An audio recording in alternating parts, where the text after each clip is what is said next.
Good morning, boys. Today we shall solve some numerical problems on this particular topic.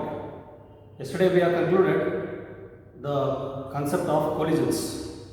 There are three types of collisions: elastic collision, inelastic collision, completely inelastic collision. Elastic collision is the one wherein momentum and kinetic energy both are conserved. Inelastic collision is the one wherein momentum is conserved but kinetic energy is not conserved.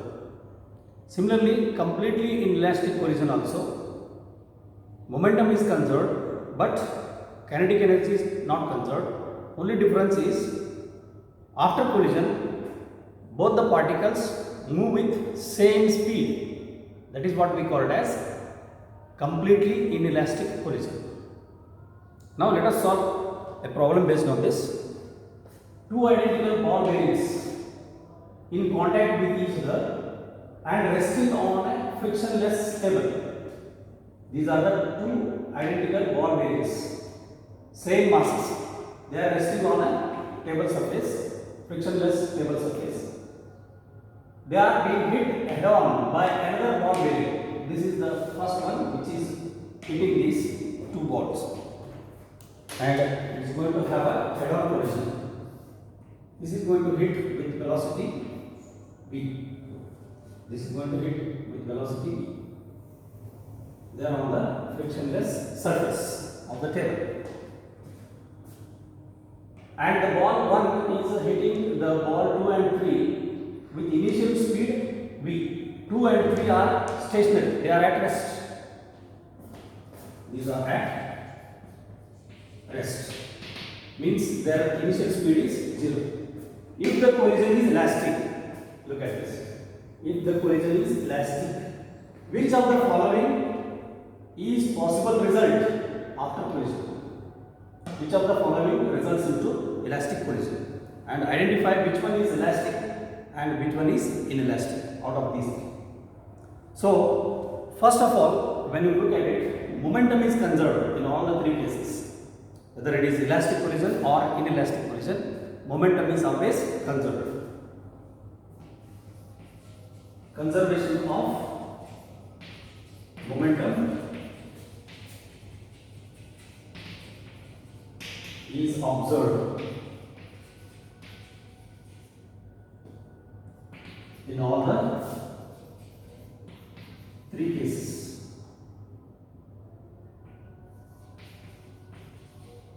We will call this one as case 1, case 2 and this one as case 3. We will study one by one. Let us see case 1. Momentum is conserved but ultimately it is the kinetic energy which we have to test. According to law of conservation of kinetic energy, according to law of conservation of kinetic energy, that is kinetic energy before collision must be equal to kinetic energy after collision. So, as per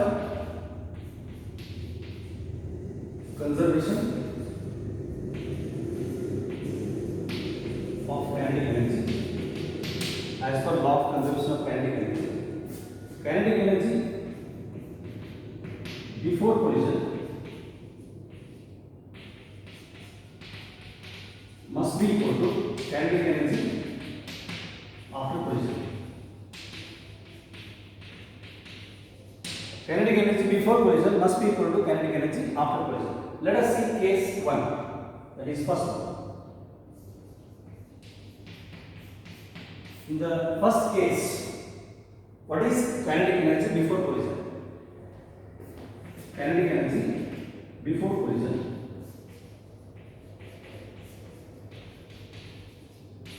is equal to, only first ball is moving with velocity v. And let us consider mass of each ball bearing.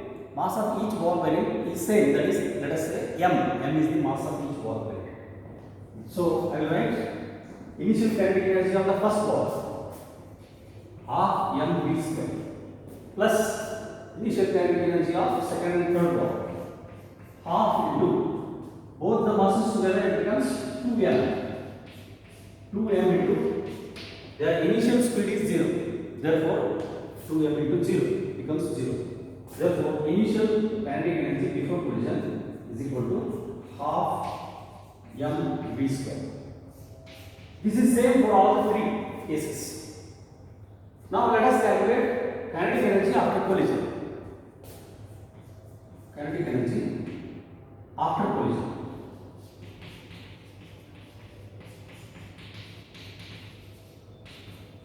See here, the ball 1 come to rest. P equal to 0 means its speed becomes 0. Only ball 2 and ball 3 they move with speed v by 2. This is given here. Both together they move with speed v by 2. Therefore, I get half m into 0 plus half. Both the masses are of same mass, so half into 2m. M plus m becomes 2m into v by 2 whole square. So if you simplify, the first term becomes 0. So thus we get 1 by 4. 2 ones are 2 twos are 4. So it becomes 1 by 4 m v square. So initial kinetic energy is 1 by 2 mv square. Final kinetic energy after collision is 1 by 4 mv square. So definitely this first case is not elastic collision. So it is inelastic collision. Therefore case 1 collision is inelastic. Case 1 collision is inelastic. Similarly, let us see case 2.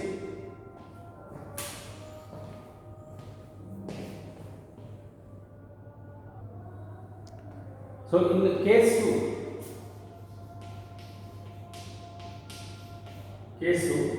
again kinetic energy before collision is same, half m v square. Let us see what happens after collision. After collision, see here, first and the second ball are coming to halt. They are coming to rest. Both are moving with 0 speed. Only third ball is moving with velocity v. Therefore, kinetic energy of the system after collision becomes half m into m plus m. It becomes half into 2m into 0. Half into 2m into 0 plus half. The second one, third one is going with velocity v. So it becomes half m v square. Therefore, after collision it becomes, this is 0. So you are left with only half m v square. So look at this. Kinetic energy before collision is also half mv square. Kinetic energy after collision is also half mv square. Therefore, case 2 collision is elastic. Perfectly elastic collision. Since kinetic energy is conserved, case 2 is elastic collision. Similarly, let us see case 3. In the third case, all the 3 ball bearings are moving with the same speed given by v by 3. When all the 3 are moving with the same speed of v by 3, let us calculate kinetic energy after collision. Kinetic energy after collision is equal to half. All the 3 masses together they move with v by 3 speed. Therefore, all the 3 masses means m plus m plus m, 3m. 3m into speed is v by 3. V by 3 combined speed, v by 3 square. That is half into mass into square of the velocity. That gives us kinetic energy. So if you simplify this, 3 ones are 3 is 1, 3 cancels here. So it becomes 1 by 6 m v square. So 1 by 6 mv square means kinetic energy is reduced. Therefore, kinetic energy is not conserved. If you compare this with kinetic energy before collision, half mv square is reduced to 1 by 6 mv square. Therefore, kinetic energy is not conserved. Therefore, case 3 collision is also not elastic, is inelastic. So out of these three, only one is collision, elastic collision, that is case 2. So case 2 is the correct answer. Case 2 is elastic collision. So in such cases, we have to verify the conservation of kinetic energy. Kinetic energy before collision must be equal to kinetic energy after collision.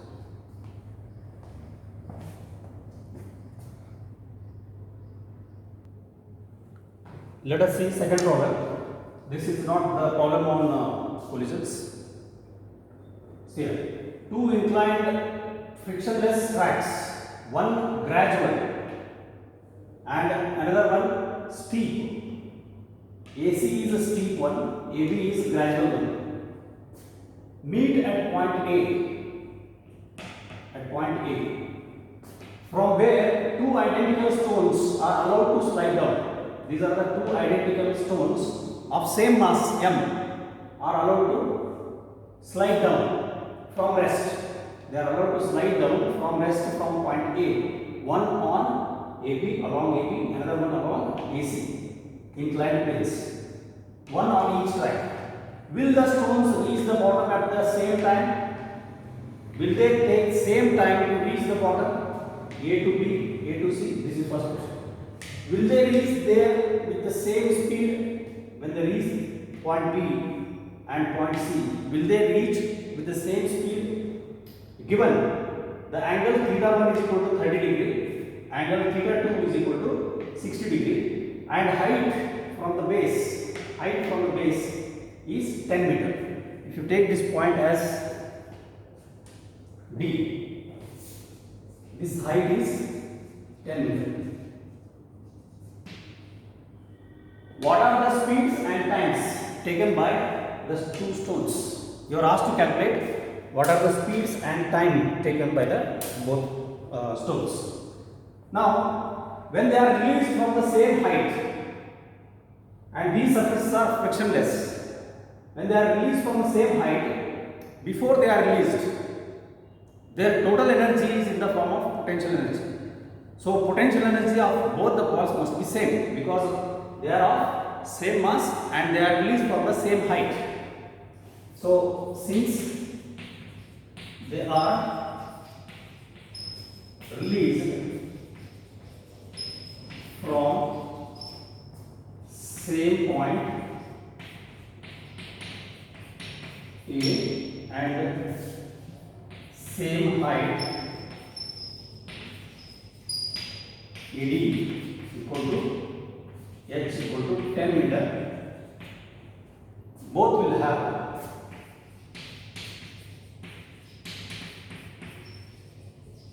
same potential energy. So, initial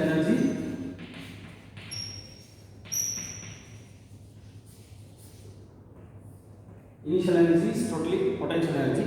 So, it is equal to mgh. So when they are released from same height, they are reaching point C. Second one is reaching point C and the first one is reaching point B. According to law of conservation of energy, mechanical energy, total energy should remain same. So kinetic energy of first one as well as second one must be same because initial energy is same.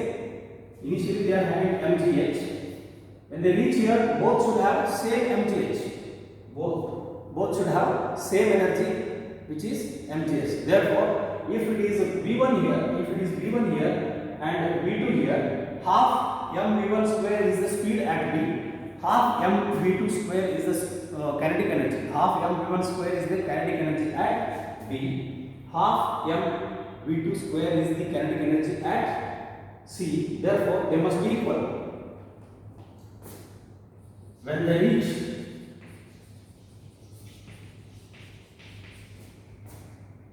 B and C respectively,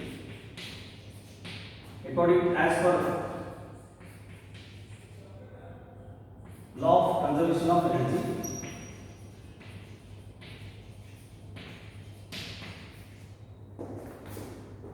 law of conservation of energy, mechanical energy, law of conservation of mechanical energy. Since there is no friction, so no other forms of energy are there. Law of conservation of mechanical energy, we can say that kinetic energy at B must be equal to kinetic energy at C.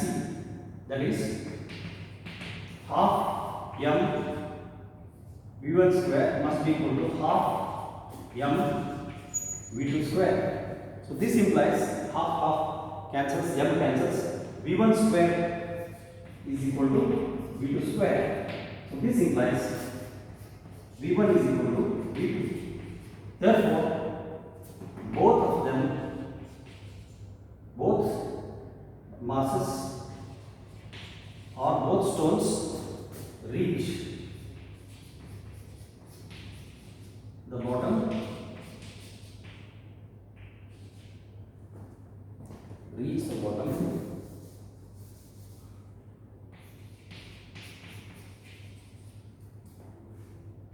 B and C with same speed, B. Next question is, will they reach the bottom by taking same time? We need to calculate time. Let T1 be the time taken for the first ball to reach B and T2 be the time taken for the second ball to reach C. So to calculate time, we need to calculate the acceleration. So we can calculate acceleration and we can calculate acceleration for first and second ball, and with the help of acceleration we can calculate time. So how to calculate acceleration? Look at the diagram. If you draw normal here, so this is the normal with respect to the surface. If you extend this is how it flows, and the weight is vertically downwards. So this is the weight of the ball vertically downwards, which is always vertically downwards. So if you extend this becomes same angle theta 1. If this is angle theta 1, and this can be also same angle theta 1. Alternative interior angles are equal. Therefore, theta 1 is 30 degree. So if you resolve these components, if this is of mass m, then this becomes mg cos theta 1 and this becomes mg sin theta 1. mg sin theta 1. So the net force acting on this stone is mg sin theta 1. Similarly, I can calculate, if this is the center of mass, this is the weight, again of same mass, so it will be weight mg, and draw the normal reaction. So this is the normal reaction for this. So if you join this is how it slides down. So I need to calculate this with what acceleration it slides down. So extend this. So this angle can be put to be same as this angle theta 2. Theta 2. If this is angle theta 2, then this is also going to be theta 2. So this component becomes mg cos theta 1 cos theta 2, and this becomes mg sin theta 2. We are interested in this mg sin theta 2. Therefore, the second ball slides down with acceleration g sin theta 2. The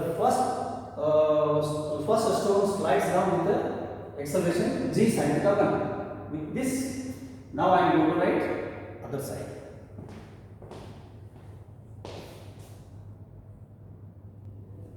First I will write for stone 1. For stone 1. Net force on stone 1 is equal to mg sin theta 1. So using the Newton's second law, mg sin theta 1 must be equal to ma1. ma1, where a1 is the acceleration. Therefore, for the stone 1, acceleration with which it is sliding down is g sin theta 1. Similarly, for stone 2, directly I can write same way. Net force on stone 2 is mg sin theta 2. mg sin theta 2. So that becomes ma2. Therefore, acceleration with which the stone 2 is sliding down is a2 equal to g sin theta 2. Here, theta 2 is 60 degree. Theta 1, here it is theta 1. Theta 1 is 30 degree. G is same. Therefore, comparing A1 and A2, we can say A2 is greater than A1. Since theta 2 is greater than theta 1, this implies A2 is greater than A1, because G sin theta 2 is definitely greater than G sin theta 1. Therefore, A2 is greater than A1. Now we can write the equation for time. So to calculate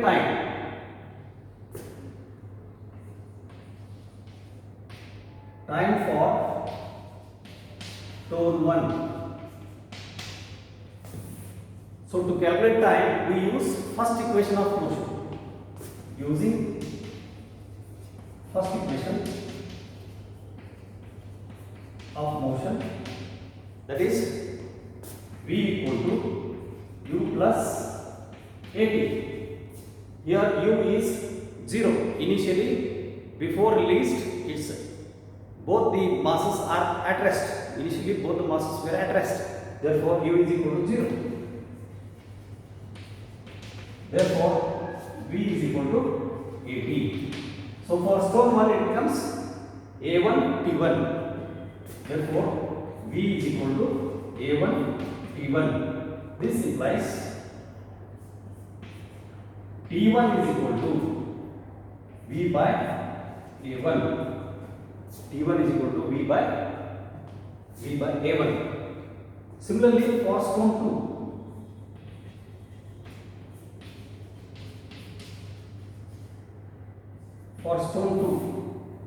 what is the value of t2? I can write v is equal to, in the same way I can write a2 t2. Speeds are same. Final speed at b and c are same. Therefore, v is taken same here. So v equal to a2 t2. So this implies t2 equal to v by a2. So looking at t1 and t2, since a2 is greater than a1, we got it here. Since a2 is greater than a1, so t2 must be shorter than t1. So the second stone, which is falling from a steep, which is sliding down from the steep inclined plane, will reach the ground earlier. So t2 is less than t1. So second stone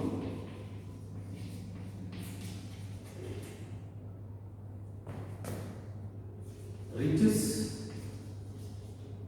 C, bottom C, earlier to the first stone compared to first stone. First stone takes more time compared to second stone, because if A2 is larger than A1, look here, if A2 is larger than A1, that implies T2 must be less than T1. Therefore, C reaches earlier, the second stone reaches the bottom C earlier to the first stone which reaches bottom B. Now let us calculate these speeds and times. Once we calculate speed, we can calculate time. Calculation of speed v at B and C. Calculation of speed v at B and C. We know that both the speeds are same now. What is the speed v at B? First we calculate. Speed v at B can be calculated by the knowledge of third equation. We know that using third equation,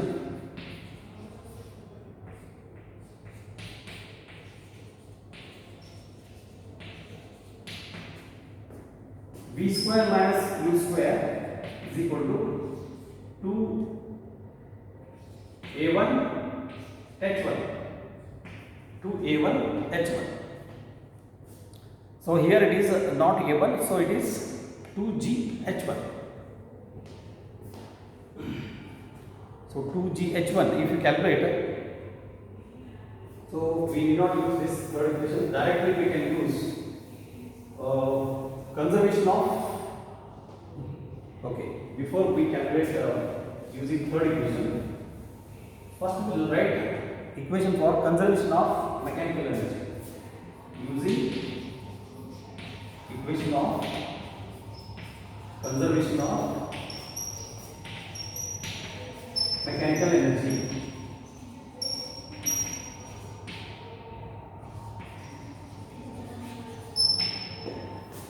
Initial energy is potential energy. Before they are dropped from there, before they are sliding there, initially they were having potential energy mgh. Finally, when it reaches the point B or point C, it becomes kinetic energy. Complete potential energy is converted into final kinetic. Complete potential energy is converted into final kinetic energy. So m cancels. Therefore, V square is equal to 2gh. V square is equal to 2gh. So now we can calculate directly what is the value of V. So 2 into 9.8 into 10. So here it is given to take g equal to 9.8 and height is given 10 meter. Therefore, V square is equal to 98 into 2. 98 into 2 becomes 196. Therefore, V is equal to square root of 196, that is 14 meter per second. So both will reach the bottom with the same speed, that is 14 meter per second. Now we got the speed. Now we can calculate timing. Therefore, time taken by first stone. Time taken by first stone. T1 is equal to V by A1. V by A1. What is A1? A1 is G sin theta 1. V by G sin theta 1. So we know the values. V is 14. G is 9.8 into sin 30. Theta 1 is 30. So sin 30 is 1 by 2. So thus it becomes 14 into sin 30 is 1 by 2. 1 by 2 if you write here, 2 comes to the numerator. 14 into 2 divided by 9.8. So if you calculate this, it comes out to be 2 ones are 2, 4.9s are, it comes out to be 2.85 seconds. 2.86 seconds. So this is T1. Similarly, let us calculate time taken by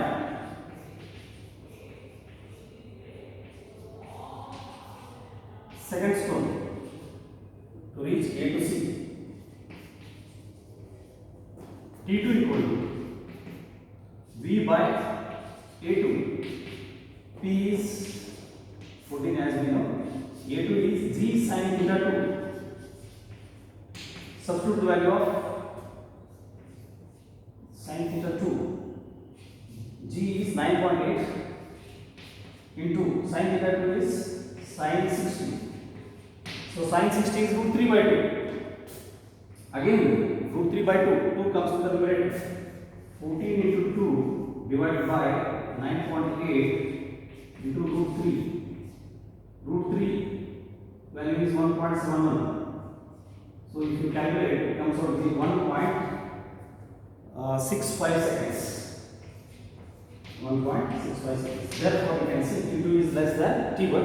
So T2 is 1.65 seconds and T1 is 2.86 seconds. This is how you need to solve the problems.